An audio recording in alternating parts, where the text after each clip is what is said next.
अगर यही कोई नेता के अगर पेड़ में मोच भी आ जाती है तो पूरे का पूरा देश उनको देखने लग जाता है कि देखो ममता दीदी के पैर में मोच आ गई है। हमारे तो यहां लोग चले गए भाई। एक मां का बेटा चला गया, एक पत्नी का पति चला गया, एक बेटी का बाप चला गया, उनको वो कौन लाके देगा?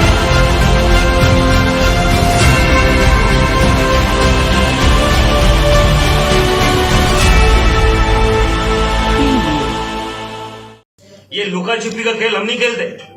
और जो ब्राह्मण राजपूत की लड़ाई की बात करते हैं तो मैं एक चीज आपको बोलना चाह रहा हूं, गुरु गोविंद दोनों खड़े काकुल आगे पाए, बलियानी गुरु आपने गोविंद दियो बताए। हम गुरु मानते हैं इस जाति के व्यक्तियों को जिसको सबसे ज्यादा सम्मान हमने दिया है, और अगर जिसके मन में राम है वो हमारे गुरु हमेशा रहेंगे। ताउम्र जब तक ये धरती रहेगी क्षत्रिय का गुरु ब्राह्मण ही रहेगा, और जिसके मन में रावण है उसका सर कटेगा, चाहे वो किसी भी जाति बिरादरी का हो और चाहे वो कोई सी भी रावण सेना चलाता हो, उसको चौराहे पे लटकना पड़ेगा। महात्मा बुद्ध की इस धरती पर आपके सामने अनाउंस करके जाते हैं, हम बुद्ध की हमारे पूर्वज, हम उनकी इज्जत करते हैं। पर अगर हमारी बातों को नहीं माना गया तो हम लोग रोडों पे निकलेंगे, सड़कों पे आएंगे, पटना को घेरेंगे। जल्द से जल्द उन हत्यारों को फांसी दो। मनोज सिंह जो छठा व्यक्ति एक बचा, उस परिवार का एक ही चश्मो चिराग बचा है। पूरे बिहार की जिम्मेदारी होनी चाहिए थी कि फौजी के परिवार में केवल एक व्यक्ति बचा है, उसको एयरलिफ्ट करके दिल्ली भिजवाया जाए। अगर यही कोई नेता के अगर पेड़ में मोच भी आ जाती है तो पूरे का पूरा देश उनको देखने लग जाता है कि देखो ममता दीदी के पैर में मोच आ गई है। हमारे तो यहां लोग चले गए भाई। एक मां का बेटा चला गया, एक पत्नी का पति चला गया, एक बेटी का बाप चला गया, उनको वो कौन लाके देगा? कोई कहीं पे न्यूज नहीं, कोई कहीं पे बात नहीं।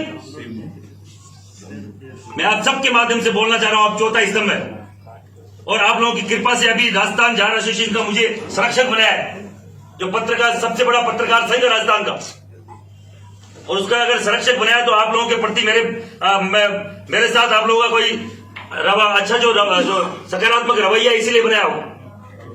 मैं चौथे स्तंभ से बोलना चाह रहा हूं कि आप इस सरकार की आंख खोलिए, आप हमारी बात को सरकार तक पहुंचाइए, क्योंकि हम लोग वो लोग हैं जो कभी गलत के साथ खड़े नहीं होंगे, सही के साथ खड़े हैं। न्याय हमें हमारे लोगों के लिए चाहिए। और कल हम लोग बेनीपट्टी मोहम्मदपुर जाके आए हैं, वहां पे परिवार के सभी परिवार की जितने भी बच्चे बच्चियां थी उन सबको हमने गोद लिया है।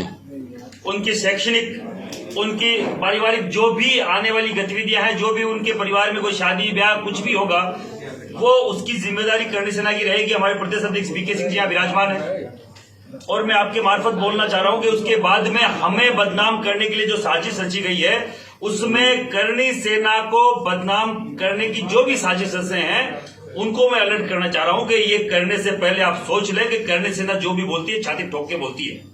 ये लुका छिपी का खेल हम नहीं खेलते। और जो ब्राह्मण राजपूत की लड़ाई की बात करते हैं तो मैं एक चीज आपको बोलना चाह रहा हूं, गुरु गोविंद दोनों खड़े काकुल आगे पाए, बलियानी गुरु आपने गोविंद दियो बताए। हम गुरु मानते हैं इस जाति के व्यक्तियों को जिसको सबसे ज्यादा सम्मान हमने दिया है, और अगर जिसके मन में राम है वो हमारे गुरु हमेशा रहेंगे। ताउम्र जब तक ये धरती रहेगी क्षत्रिय का गुरु ब्राह्मण ही रहेगा, और जिसके मन में रावण है उसका सर कटेगा, चाहे वो किसी भी जाति बिरादरी का हो और चाहे वो कोई सी भी रावण सेना चलाता हो, उसको चौराहे पे लटकना पड़ेगा। और उसको बचाने वाले जो भी तथाकथित लोग हैं और उसके पीछे बैकग्राउंड में जो भी कोई एमएलए है, एमपी है और कोई मंत्री मुख्यमंत्री जो भी है, हम किसी को नहीं बख्शेंगे, हम खिलाफ में आएंगे अगर कोई उनको बचा रहा है। और जो एमएलए खुद आईपीएस, एक पूर्व आईपीएस अमिताभ कुमार बोल रहा है, तो लिखित में मुख्यमंत्री को, यहाँ के डीसी को लिख रहा है कि उसका वहां के जो भी नारायण झा जो वहां का एमएलए है वो लोकल एमएलए उसमें इन्वॉल्व है, तो उसके खिलाफ कार्रवाई क्यों नहीं हो रही? मैं केवल आपके जरिए बोलना चाह रहा हूं, जो भी तथाकथित लोग इस नरसंहार में साथ सहयोग किसी भी तरीके से जिनका इसमें हस्तक्षेप है, करणी सेना उनको बकायदा उनके चेहरों से नकाब हटा के रहेगी। आने वाले दिनों में पटना घेरेंगे, जैसा भी हो, कुछ भी किसी भी तरीके से जो समझना हो समझ ले। अगर इस पे जल्द से जल्द कार्रवाई नहीं हुई तो केवल सांत्वना देने आए थे। कल तो उस परिवार को गोद लेने आए थे, उनके मरहम पे पट्टी करने आए थे, उनके दर्द को हम महसूस करने आए थे।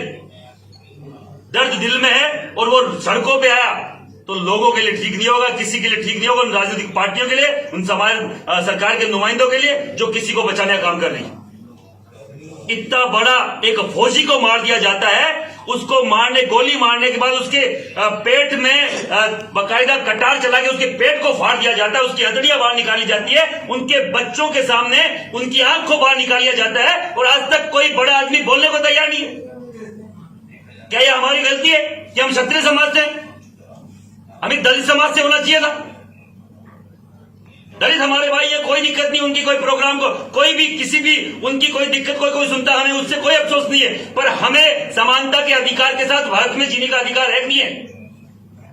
क्या इस स्वतंत्र भारत में जिसने 562 रियासतें जिस जाति समाज के व्यक्तियों ने इसे भारत के निर्माण के लिए दी, क्या हमें यह भी अधिकार नहीं है?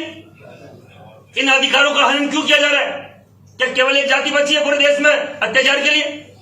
एक मुट्ठी चने के लिए आदमी को मार दिया जाता है और कोई बोलने वाला नहीं है। एक मुट्ठी चने के लिए पटक पटक के तड़पा के मार दिया जाता है। आज तक संतोष कुमार की बात को उठाने वाला कोई नहीं है। क्यों? कहां गए वो नुमाइंदे? कहां गए वो समाज के जो यहां से जीते हुए एमएलए एमपी? कहां गए वो मंत्री जो समाज के हिस्से से मंत्रालय लेके जाते हैं? क्यों एक दो चेतन आनंद जैसे, बबलू जैसे एमएलए ही बोल रहे हैं? मैं पूछना आपके द्वारा बोलना चाह रहा हूं, जिसका कोई नहीं बोलने वाला वो करनी सेना उसके लिए खड़ी है। किसी को वो समझने की जरूरत नहीं कि हम अकेले। पूरे देश में, पद्मावत में, पूरे विश्व में हमने लड़ाई लड़ी है 1 साल तक, किसी के हाथ में बैंडेज तक नहीं बंधी। और आपको मालूम है कि 5-5, 2-2 हजार की भीड़ पूरे देश में, पूरे शहर में उपद्रव मचा देती है। लाखों की भीड़ में आज तक किसी ठेले वाले की मूंगफली तक नहीं उठाई, ये करने से न्याय अनुशासन है। 15 सालों में आज तक लाठीचार्ज नहीं हुआ, ये करने से न्याय अनुशासन है। और ये अनुशासन कालू साहब की देन है, हमारे खून में वो बहते हुए उस रक्त की देन है, जो हजारों साल से इस देश के लिए जाति संप्रदाय का कोई यहाँ कोई गलत बोलने की बात करता है, जहर घोलने की बात करता है, तो मैं आपको पूछना चाह रहा हूं, हर एक जाति बिरादरी का अपना अपना काम करता है। हजारों साल से अगर क्षत्रिय ने अपना काम लिया, वो मरने का काम लिया। बोल रहे हैं कि वहां के दोनों एमएलए इसमें हैं, और वहां जो लोग बोल रहे हैं कि नेपाल से उनको गिरफ्तार किया गया है, तथाकथित लोग जो वहां के लोकल लोग हैं वो बोल रहे हैं कि नारायण झा जो वहां का एमएलए है, उसके घर से, उसके फार्म हाउस से उसको गिरफ्तारी हुई है, और ये पूरे बाकायदा एक सोची समझी साजिश के तहत हुआ है। और वो भी विरोध नारायण झा। हाँ जी।